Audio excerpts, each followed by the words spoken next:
As I stood at the edge of the Grand Canyon, watching the sunset paint the sky with hues of orange and pink, I couldn't help but think about the journey that had brought me to this moment. 10 years of my life had been spent in a toxic relationship, one that had drained me emotionally and mentally. I had thought I was in love, but now I realized it was a toxic bond that had suffocated me. My name is Emily, and I grew up in a small town in Arizona. I had always been the type to put others first, to prioritize their needs over my own. My high school sweetheart, Ryan, had been the perfect boyfriend on paper, charming, handsome, and attentive. But as time went on, I began to realize that he was controlling, possessive, and emotionally abusive. We met in our junior year of high school, and I was swept off my feet by his charming smile and charismatic personality. We were each other's first love, and I thought our relationship was meant to last forever. But as we entered adulthood, Ryan's behavior became increasingly toxic. He would get jealous over the smallest things, a conversation with a friend, a glance at another guy, even just walking into a room. He would criticize me constantly, making me feel like I was never good enough. And when I tried to stand up for myself, he would belittle me, making me feel small and insignificant. I tried to make excuses for his behavior, telling myself that he loved me and was just stressed, but deep down, I knew it was a lie. I knew that I deserved better. So I made the difficult decision to leave him. It was a painful process, but I knew it was necessary for my own well-being. After the divorce, I went through a period of self-discovery. I traveled, reconnected with old friends, and started taking classes to rediscover my passions. But despite the progress I made, I couldn't shake off the feeling that something was missing. That's when I met her, Rachel, a free-spirited artist who had just moved to Arizona from California. We met at a coffee shop in Sedona, where I was sipping on a latte and sketching in my journal.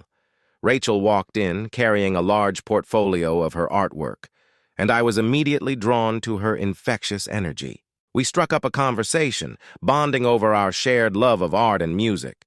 I was captivated by her creativity, her passion, and her kindness. As we talked, I felt a spark that I hadn't experienced in years. Over the next few weeks, we spent every spare moment together. We hiked through the red rocks of Sedona, explored the art scene in Phoenix, and laughed together until our sides hurt. Rachel was everything that Ryan wasn't: kind, genuine, and supportive. As we grew closer, I realized that I had been living in a state of emotional numbness for years. Ryan's toxic behavior had numbed me, making it difficult to feel anything deeply. But with Rachel, I felt alive. We started dating seriously, and it was like a weight had been lifted off my shoulders.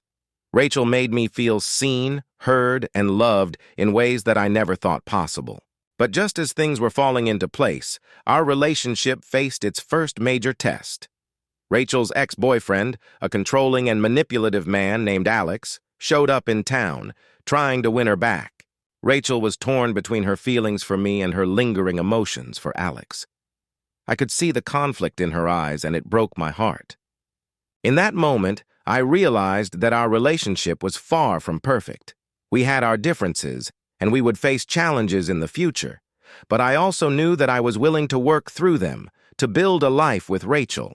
As we navigated the ups and downs of our relationship, I learned to communicate my needs more effectively. I learned to set boundaries and assert myself in a healthy way. And most importantly, I learned to trust Rachel with my heart. A year into our relationship, we faced another major test, a health scare that left Rachel hospitalized for several days. I was by her side the entire time, holding her hand and praying for her recovery. In that moment, I realized that our love was stronger than any obstacle. We had faced the darkest of times together, and we emerged victorious. As I look back on those 10 years in a toxic relationship, I realize that they were necessary for me to grow and learn.